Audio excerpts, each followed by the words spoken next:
Allah Allah bu Hüseyin şimdi belə şahlıq elir.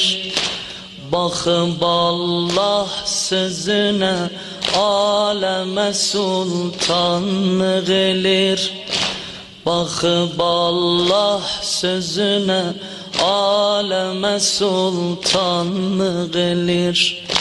Aləmə sultan Əbi Abdillah, aləmə sultan Əbi Abdillah. Can sənə qurban, can sənə qurban Əbi Abdillah.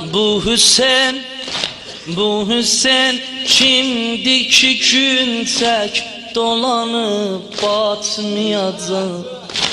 Həşrətək zindədir qara ələmi atmayacaq.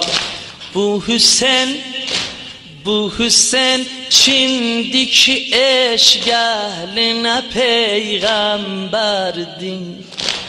Elə rəhbərdir ki sər neyzə ona mənbərdir. Bu Hüseyin şimdi ürəkdə hamı ondan danışar. Gər birin nənküsə Zəhraya görə tez barışar. Gər birin nənküsə Zəhraya görə tez barışar.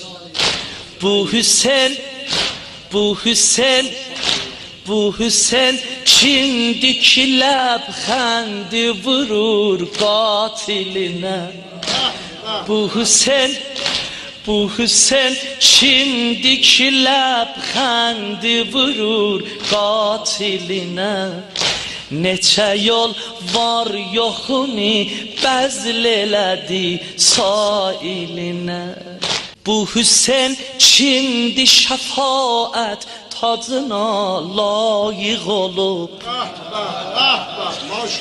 Eşqi xəlq eyləyən Allah da buna aşıq olub.